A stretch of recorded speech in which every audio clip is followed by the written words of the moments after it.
Nagkaubusan ng supply ng ilang produktong petrolyo sa ilang gasolinahan dahil sa dami ng mga nagpakarga bago ang mega oil price hike ngayong Martes.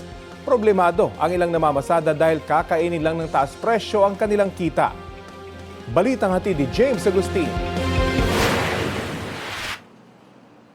Alas 11 na ng gabi, mahaba pa ang pila ng mga motorista na magpapakarga sa gasolinang ito sa Commonwealth Avenue sa Quezon City. Ang motorcycle taxi rider na si Randolph, paubos na ang gasolina. Naka-anim na gasolinahan na raw siya na mahaba ang pila. Masakit sa ulo talaga yan. Dagdag na naman sa gastusin yan, yung pagtaas na naman ng gasolina. Paano discarding ginagawa? Gano'n lang talaga sir, sipag lang. Kahit na malayo yung mga biyahe, kuha na lang ng kuha para makapag ng gasolina lang. Tsaka pangkain ng pamilya lang, okay na yun. Nagpakarga na rin ang TNVS driver na si Jobert bago gumarahe para hindi abutan ng big time oil price hike. Malaki na naman daw ang mababawas sa kanyang kita.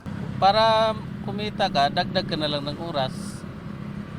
Kung dati 14, gawin mo ng kahit mga 2 oras, dagdag ka na ulit. Sa isang gasolinahan sa Fairview, naubos na ang supply ng gasolina at diesel bandang alas 10 kagabi.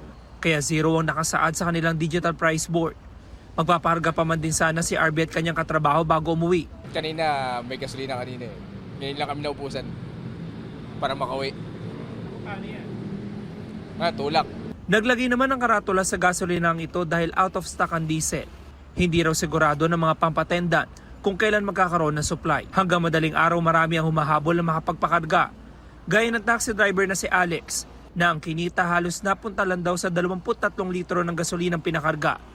Nangangamba siya na mababawasan pa ito dahil sa panibagong taas presyo.